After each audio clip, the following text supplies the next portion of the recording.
राधे राधे, हरे कृष्णा। आप सभी का दिन शुभ और मंगलमय हो। इससे पहले के सभी अध्याय सुनने के लिए आप सभी का दिल से आभार।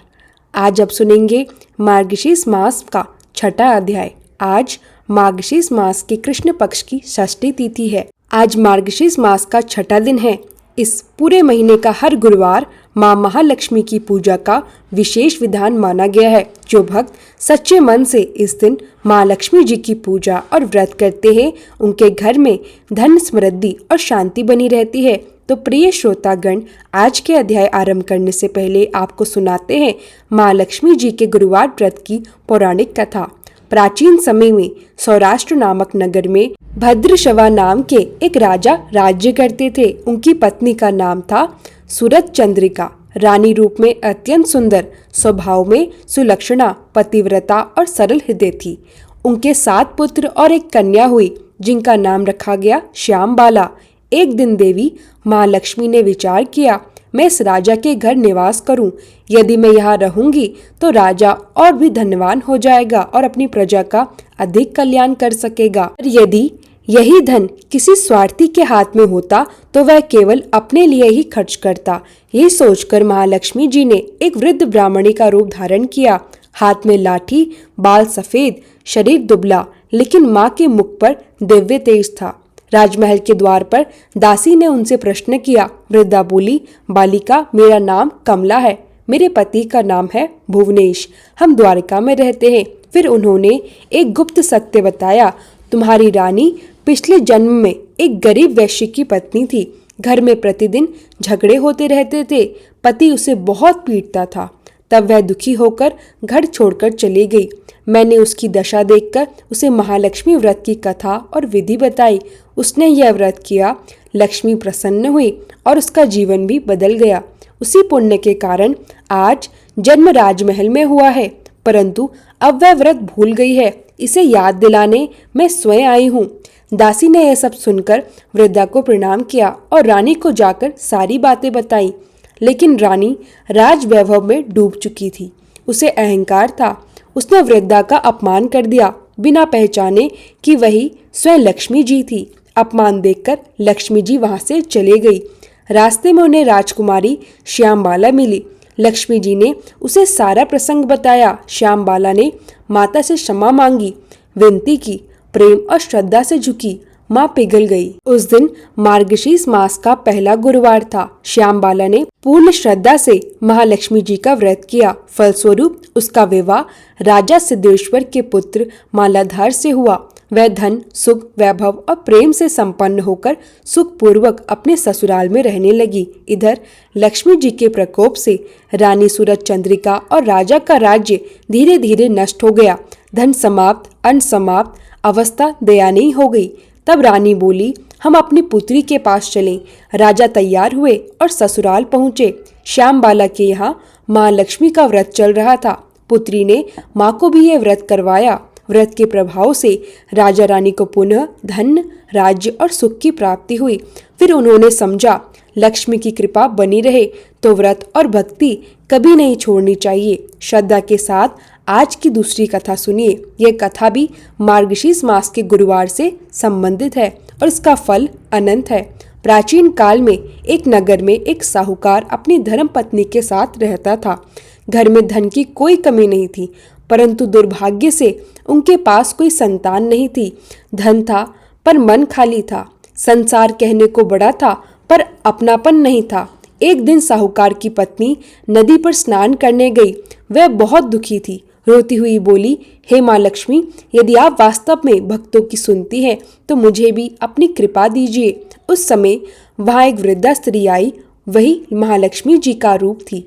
वह बोली, बेटा, तुम क्यों रो रही हो? साहूकार की पत्नी ने कहा, माँ, धन है, भोजन है, सब कुछ है, पर संतान नहीं है। मेरे जीवन में आनंद ही नहीं। वृद्धा मुस्कुराई और बोली, बेटी, मार्गशीर्ष मास के प्रत्येक गुरुवार लक्ष्मी का व्रत करो। निर्मल मन से दीपक जलाओ, कथा सुनो, भजन करो। लक्ष्मी तुम्हारे घर में स्थायी रूप से निवास करेगी। स्त्री ने तुरंत प्रण लिया, आज से ही व्रत शुरू करूंगी। दिन बीते, वह हर गुरुवार व्रत करती रही। कथा सुनती, दीपदान करती और मन से माँ को याद भी करती। कुछ ही दिनों बाद देवी प्रसन्न हुई। उसे एक अत्यंत सुंदर तेजस्वी कन्या प्राप्त हुई। घर में किलकारियां, हंसी, प्रेम, उत्साह सब लौट आया। कुछ वर्षों बाद उसी कन्या का विवाह हुआ। एक अच्छे, सुशील, गुणवान युवक से किया गया, परंतु ससुराल में जाकर कन्या महालक्ष्मी व्रत भूल गई। उसके भूलते ही घर में कलेश होने लगा, धन घटने लगा, रोग बढ़ने लगे, शांति चली गई। एक दिन उसकी माँ मिलने आई। सब हाल देखकर बोली, बेटी याद है तुम कैसे मिली थी? तुम्हारी सृष्टि ही व्रत का फल है और तुमने वही व्रत छोड़ दिया। कन्या की आंखें खुल गई। उसने उसी दिन से फिर से महालक्ष्मी का व्रत प्रारंभ किया और जैसे ही व्रत शुरू किया, फिर से शांति, सुख, धन, वैभव सब कुछ वापस लौट आया। इस कथा से हमें यही संदेश मिलता है, लक्ष्मी वहीं रहती है जहाँ भक्ति, सादगी और संतोष होता है। यदि भक्ति छूट जाए, कृपा भी हट जाती है। जो व्रत, जप, पाठ निरंतर करता है, उसके घर में लक्ष्मी स्थायी होती है। तुंगभद्रा नदी के पवित्र तट पर एक नगर था। वहीं पर रहते थे आत्मदेव नाम के ब्राह्मण। वे वेदों के ज्ञाता थे, धर्मात्मा थे, दानशील थे, चेहरे पर तेज सूर्य समान। उनका घर कभी भी किसी भिक्षुक को खाली हाथ नहीं लौटाता था। उनकी पत्नी का नाम था धुंधली। सुंदर थी, परंतु स्वभाव से अत्यंत झगड़ालू, बात बात पर क्रोध करने वाली और घर में कभी शांति नहीं रहने देती। समय बीतता गया पर संतान नहीं हुई। संतानहीनता ने आत्मदेव जी के मन को गहरे दुख में डाल दिया। घर में झगड़ा, मन में चिंता। उन्हें लगता मेरा जीवन व्यर्थ है। उन्होंने सोचा, यदि संतान नहीं तो मेरे पितरों का पिंडदान कौन करेगा? मेरे बाद मेरा नाम कौन स्मरण करेगा?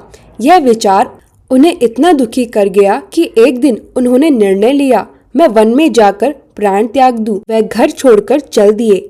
वन में संत का दर्शन हुआ। जंगल में एक तेजस्वी महात्मा सरोवर की ओर जा रहे थे। आत्मा जी ने उन्हें प्रणाम किया। संत बोले, ब्राह्मण तुम अत्यंत दुखी प्रतीत होते हो, क्या चिंता है? आत्मदेव बोले, महाराज मेरे घर में शांति भी नहीं और संतान भी नहीं। मैंने दान, पूजन, यज्ञ सब किया पर संतान सुख नहीं मिला।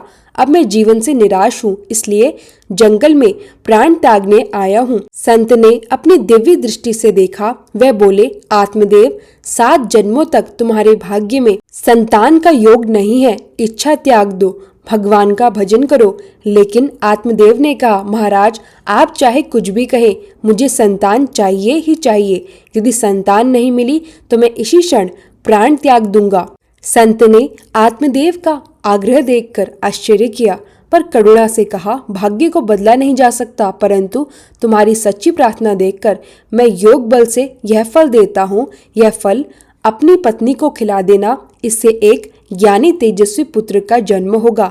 आत्मदेव जी आनंदित हो गए। फल लेकर घर पहुँचे। धुंधली ने फल देखा। उसने सोचा, गर्भ होने में कष्ट है, पर प्रसव में तो और भी कष्ट, मैं यह सहन नहीं कर पाऊंगी। उसने अपनी बहन को बुलाया और रोते हुए कहा, बहन मैं यह फल नहीं खा सकती। तुम ऐसा करो, मैं गर्भवती होने का नाटक करूंगी। जब तुम्हारा बच्चा जन्मेगा तुम मुझे दे देना और तुम कह देना मेरा बच्चा मर गया। बहन ने कहा, और फल? उससे पता चल जाएगा कि काम करता है या फिर नहीं। दोनों ने दुष्ट बुद्धि से वह फल गाय को खिला दिया और धुंधली ने गर्भवती होने का ढोंग शुरू कर दिया। समय बीता। बहन के घर बच्चा हुआ। उसे धुंधली अपने घर ले आई। आत्मदेव जी अत्यंत प्रसन्न हुए। इसी बीच जिस गाय को फल खिलाया गया था उसने भी बच्चे को जन्म दिया। लेकिन यह बालक अद्भुत था। शरीर मनुष्य जैसा, पर कान गाय जैसे, रंग स्वर्ण समान, तेज और दिव्य प्रकाश युक्त। आत्मदेव जी हैरान रह गए। वह केवल आनंद से भर गए। उन्होंने उसका नाम रखा गोकर्ण और धुंधली ने अपने पालित पुत्र का नाम रखा धुंधकारी। गोकर्ण शांत, विनम्र, शास्त्रग्रत और भक्त, धर्म और ज्ञान का सागर। धुंधकारी क्रोधित, दुष्ट, व्यभिचारी, चोरी, मारपीट, पशु हिंसा, दुराचार में लिप्त। जैसी माँ वैसा पुत्र। समय बीतता गया। दोनों बालक बड़े हो गए। गोकर्ण शांत, विनम्र, बुद्धिमान, धर्म अध्ययन और भजन में लीन। धुंधकारी दुष्ट, क्रोधी, लालची, जुए, चोरी और स्त्री वासनाओं में डूबा हुआ। जिस धुंधली ने छल किया था अब वही अपने कर्म का फल पाने लगी। घर में हर समय हलचल रहती। धुंधकारी की वजह से लोग घर आना भी छोड़ चुके थे। पहले जिस घर में अतिथि देवो भव था अब वहां भय और अपमान था। आत्मदेव जी ने बहुत समझाया, बेटा जीवन क्षणभंगुर है, पाप का फल भयानक होता है, भक्ति और सत्कर्म ही सच्चा सहारा है। पर धुंधकारी पर कोई असर नहीं हुआ, इसके उल्टा वह पिता पर ही हाथ उठाने लगा। आत्मदेव जी अपने ही घर में पराये हो गए। एक दिन गोकर्ण ने देखा कि धुंधकारी घर में पापों का अड्डा बना चुका है। वह बोले, भाई यह मार्ग विनाश का मार्ग है। यह अहंकार और वासना अंत में मृत्यु और निंदनीय योनियों में गिराते हैं। सद्बुद्धि अपनाओ। धुंधकारी ने उत्तर दिया, मुझे न प्रवचन चाहिए न उपदेश, मैं जैसा जीना चाहता हूँ मैं वैसे जीऊंगा। गोकर्ण ने देखा अब यह रहना संभव नहीं। वह धीरे से पिता को प्रणाम करके घर छोड़कर वन में आश्रम चले गए। गोकर्ण के जाने के बाद धुंधकारी और भी उच्छृंखल हो गया। वह पापी स्त्रियों को घर में ले आता और उन्हें प्रसन्न करने के लिए चोरी, लूट और अत्याचार करता। एक दिन वही स्त्रियां धुंधकारी से सब धन लूटने के लिए एक भयानक योजना बनाती हैं। रात के समय जब धुंधकारी गहरी नींद में था, उन्होंने उसे रस्सियों से बांध दिया और तकियों और रजाई से उसका गला दबाकर उसे मार दिया। फिर उसके शरीर को कुएं में फेंक दिया। धुंधकारी ने जीवन में पाप, हिंसा और वासना ही की थी। अंततः मृत्यु के बाद उसे प्रेत योनि मिली। न शरीर था, न विश्राम, न भोजन, न एक क्षण की शांति, बस भयंकर पीड़ा और बचाव बचाव की निरंतर तड़प। लेकिन जीव मरने के बाद बोल नहीं सकता, कह नहीं सकता, बस कष्ट भोगता रहता है। धुंधकारी अपने भाई गोकर्ण को याद करने लगा, भैया केवल तुम ही हो जो मुझे इस नरक से निकाल सकते हो। उसकी सूक्ष्म चीखें गोकर्ण के ध्यान में सुनाई दी। गोकर्ण समझ गए, भाई प्रेत योनि में तड़प रहा है। उन्होंने निश्चय किया, मैं उसे संसार सागर से पार करूंगा, उसकी मुक्ति का मार्ग ढूंढूंगा। गोकर्ण ने ध्यान में जाना कि धुंधकारी प्रेत योनि में अत्यंत कष्ट पा रहा है। वे तुरंत आत्मदेव के घर वापस आए। रात में धुंधकारी ने अपने सूक्ष्म रूप में भाई गोकर्ण को पुकारा, भैया भैया मुझे इस यातना से मुक्ति दो, एक क्षण भी सहन नहीं होता। गोकर्ण ने कहा, भाई भय मत कर, तुझे इस जन्म के पापों का फल मिल रहा है, परंतु तू मोक्ष को प्राप्त कर सकता है। उपाय है भगवत कथा श्रवण। गोकर्ण ने पूरे नगर में घोषणा करवाई, कल से यहाँ सप्ताह भर श्रीमद् भगवत कथा होगी। जो श्रद्धा से सुनेगा उसका कल्याण होगा। नगर के लोग आए, बड़े बूढ़े, स्त्री पुरुष, ब्राह्मण बालक सभी। धुंधकारी भी आया, परंतु सूक्ष्म प्रेत रूप में लोग उसे नहीं देख सकते थे, पर गोकर्ण जानते थे वह पास है। गोकर्ण जी ने श्रीमद् भगवत महापुराण का श्रवण करवाना शुरू किया। कथा के दौरान वातावरण देवताओं जैसा हो गया। कहीं आंसू, कहीं भक्ति, कहीं रोमांच, कहीं हरे कृष्ण नाम संकीर्तन। धुंधकारी हर शब्द को ध्यान से सुनता रहा। 7वें दिन अद्भुत चमत्कार हुआ। जब कथा समाप्त हुई, आकाश में एक दिव्य रथ उतर आया। उस रथ के सारथी विष्णु के दूत थे। उन्होंने धुंधकारी के प्रेत शरीर से सूक्ष्म तेज शरीर को बाहर निकाला। धुंधकारी अब प्रकाश समान तेजस्वी दिखने लगा। वह गोकर्ण को प्रणाम करके बोला, भैया आज मुझे समझ आया, संगति क्यों महत्वपूर्ण है, कर्म क्यों महत्वपूर्ण है, भक्ति क्यों आवश्यक है। आपने मुझे नरक के गर्त से निकालकर मोक्ष का मार्ग दिया। आपका यह उपकार मैं जन्म जन्म तक नहीं भूल सकता। गोकर्ण ने कहा, भाई तूने भक्ति भाव से कथा सुनी, इसलिए तुझे मुक्ति मिली। यह है श्रवण का फल। विष्णु दूतों ने कहा, गोकर्ण तेरे समान उपकार करने वाला बड़ा भाई इस संसार में दुर्लभ है। और धुंधकारी विष्णु लोक को प्रस्थान कर गया। इस कथा से हमें यही शिक्षा मिलती है कि जन्म और रूप नहीं, कर्म से मनुष्य महान होता है। पाप की आदतें धीरे धीरे नरक के द्वार बन जाती हैं। सत्संग और भगवत श्रवण प्राणी को प्रेत से देवता बना देते हैं। भाई, गुरु या कोई भी शुभचिंतक यदि सही मार्ग दिखा दे तो वही जीवन का सच्चा लाभ है। सप्ताह में कम से कम एक बार हमें भगवान का नाम संकीर्तन करना चाहिए। घर में भागवत, रामचरितमानस या गीता का एक अध्याय पढ़ना चाहिए। क्रोध, दुराचार और बुरी संगति से दूर रहना चाहिए और सबसे मुख्य, सत्संग में बैठे और कथा सुने। जो भक्त इस कथा को श्रद्धा से सुनता या सुनाता है, उसके कुल में पितरों को शांति, घर में समृद्धि और अंत में भगवत धाम की प्राप्ति होती है। श्री हरि बोल। राधे राधे। अब सुनिए श्री कृष्ण चालीसा का पाठ। बंशी शोभित कर मधुर, नील जलद तन श्याम, अरुण अधर जनु बीम्ब फल, नयन कमल अभिराम। पूर्ण इंद्र अरविंद मुख, पीतांबर शुभ साज, जय मनमोहन मदन छवि, कृष्ण चंद्र महाराज। जय यदुनंदन जय जगवंदन, जय वसुदेव देव की नंदन, जय यशोदा सुत नंद दुलारे, जय प्रभु भक्तन के दृक्तारे। जय नट नागर नाथ नथैया, कृष्ण कन्हैया धेनु चरैया। पुनि नख पर प्रभु गिरवर धारो, आओ दीनन कष्ट निवारो। वंशी मधुर अधर धरि तेरी, होवे पूर्ण मनोरथ मेरो। आओ हरि पुनि माखन चाखो, आज लाज भारत की राखो। गोल कपोल चिंबुक अरुणारे, मृदु मुस्कान मोहिनी डारे। रंजित राजीव नयन विशाला, मोर मुकुट व जंती माला। कुंडल श्रवण पीत पट आछे, कटी की कड़ी काचन काछे। नील जलज सुंदर तनु सोहे, छवि लखी सुरनर मुनिमन मोहे। मस्तक तिलक अलक घुंघराले, आओ कृष्ण बांसुरी वाले। करी पय पान पुत नहीं तार्यो, अका बका कागसुर मार्यो। मधुवन जलत अग्नि जब ज्वाला, भय शीतल लखती ही नंदलाला। सुरपति जब ब्रज चढ़ियो रिसाई, मसुर धार वारी वर्षा आई। लगत लगत ब्रज चहन बहायो, गोवर्धन नखधारी बचायो। लखी यशोदा मन भ्रम अधिकाई, मुख मह 14 भुवन दिखाई। दुष्ट कंस अति उदम मचायो, कोटि कमल जब फूल मंगायो। नाथी काली ही तब तुम लीने, चरण चिने दे निर्भन कीने। करी गोपिन संग रास विलासा, सबकी पूर्ण करी अभिलाषा। केतिक महा असुर संहरायो, कंसी केस पकड़ी दे मार्यो। मात पिता की बंदी छुड़ाई, उग्रसेन कह राज्य दिलाई। मही से मृतक छो सुत लायो, मातु देव की शोक मिटायो। भौमासुर मुर दैत्य संहारी, लाए शत 10 सहस कुमारी। दे भीणी तिड़ चीर सहारा, जरा सिंधु राक्षस कह मारा। असुर बकासुर आदिक मार्यो, भक्तन के तब कष्ट निवार्यो। दीन सुदामा के दुख टार्यो, तंदुल 3 मुठ मुख डार्यो।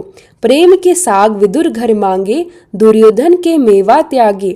लखी प्रेम की महिमा भारी, ऐसे श्याम दीन हितकारी। भारत के पार्थ रथ आके, लिए चक्र कर नहीं बल ताके। निज गीता के ज्ञान सुनाए, भक्तन हृदय सुधा वर्षाए। मीरा थी ऐसी मतवाली, विष पी गई बजाकर ताली। राणा भेजा साप पिटारी, शालीग्राम बने बनवारी। निज माया तुम विधि दिखायो, उड़ते संशय शकल मिटायो। तब शत निंदा करी तत्काला, जीवन मुक्त भयो शिशुपाला। जब ही द्रौपदी टेरे लगाई, दीनानाथ लाज अब जाई। तुरत ही वसन बने नंदलाला, बड़े चीर भय अरे मुँह काला। अस नाथ के नाथ कन्हैया, डूबत भवर बचावत नैया। सुंदर दास आसुरधारी, दया दृष्टि की जे बनवारी। नाथ सकल मम कुमति निवारो, समूह बेगी अपराध हमारो। खोलो कपट अब दर्शन दीजे, बोलो कृष्ण कन्हैया कीजे। यह चालीसा कृष्ण का पाठ करे उर्धारी, अष्ट सिद्धि नवनिधि फल लहे पदार्थ चारी। प्रेम से बोलिए कृष्ण कन्हैया लाल की जय हो।